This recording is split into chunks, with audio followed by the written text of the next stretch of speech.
नमस्कार पेरेंट्स। मैं आपको एक सच्चे केस के बारे में सुनाता हूँ। करीब एक 2 महीने का बच्चा जो बहुत प्यारा सा था, वो पहली बार मेरे पास चेकअप के लिए आया। उस समय वो बिल्कुल स्वस्थ था, केवल माँ का ही दूध पी रहा था और पेरेंट्स को मैंने एडवाइस किया कि आप इसे सिर्फ विटामिन डी की ड्रॉप्स दें और इसको किसी भी दवाई की या किसी चीज़ की और ज़रूरत नहीं है। तो उस समय उन्होंने मुस्कुरा कर कह दिया कि हम तो रोज़ जैसे सुबह की धूप दिखाते हैं, तो विटामिन डी की क्या ज़रूरत है। उसके बाद फिर मैंने उन्हें समझाया भी कि विटामिन डी सिर्फ एक विटामिन नहीं होता है, ये बॉडी के लिए हार्मोन के जैसे काम करता है और विटामिन डी कम होगा तो बच्चा चाहे कितना भी दूध पी ले या उसको आप ऊपर से कैल्शियम दे दें, उसके शरीर में वो कैल्शियम एब्जॉर्ब नहीं हो पाएगा और वो उसका कैल्शियम का पूरा फायदा नहीं उठा पाएगा। फिर कुछ बार वो और मेरे पास फॉलोअप के लिए आए तो मैंने उनको विटामिन डी की स्टार्ट करने की सलाह दी, पर कभी भी उन्होंने विटामिन डी की ड्रॉप्स चालू नहीं की। फिर इस चीज़ को काफ़ी समय हो गया और अब वो लगभग 2.5 साल की उम्र में बच्चे को वापस मेरे पास लेके आए और अब उन बच्चे के माता पिता की कंप्लेंट्स ये थी कि डॉक्टर हमारे बच्चे के दांत अभी तक पूरे नहीं निकल पाए हैं।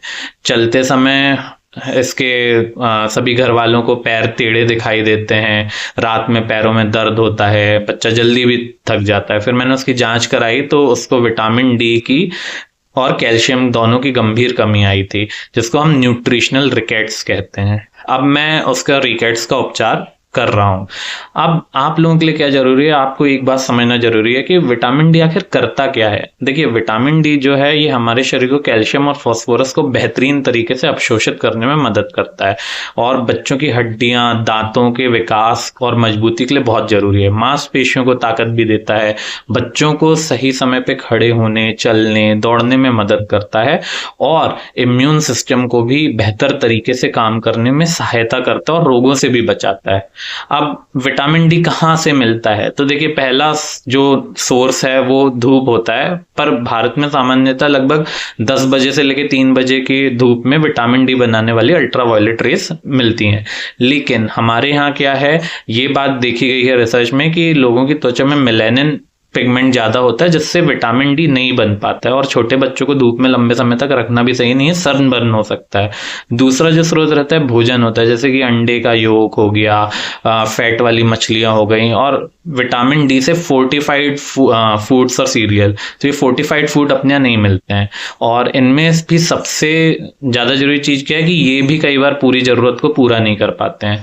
अब आपके लिए सबसे जरूरी बात क्या है कि देखिए, कुछ रेड फ्लैग्स होते हैं, डेंजर साइंस होते हैं, इनको हमेशा देखिए। दांत देर से निकलना, पैरों का टेढ़ा होना, चलने में देरी, बार बार गिरना, पैरों या हड्डियों में दर्द, मांसपेशियों की कमजोरी या बच्चे की लंबाई ठीक से नहीं बढ़ना। अगर इसमें से कोई भी लक्षण है तो सबसे पहली चीज आपको क्या करनी है, इंटरनेट पे इलाज नहीं ढूंढना है।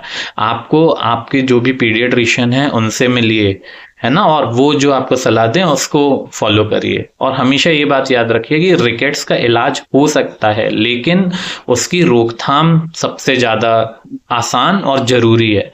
तो आज दी गई विटामिन डी की कुछ छोटी छोटी जो बूंदें रहती हैं वो भविष्य में आपके बच्चे की मजबूत हड्डियां, स्वस्थ विकास और बेहतर भविष्य की नींव बन सकता है। मैं हूं डॉक्टर अखिलेन सिंह परिहार और अगर आपको ये जानकारी उपयोगी लगी है तो इस वीडियो को आप ज्यादा से ज्यादा पेरेंट्स को पहुंचाइए, क्योंकि एक जागरूक माता पिता ही स्वस्थ बच्चों की सबसे बड़ी ताकत होते हैं। धन्यवाद।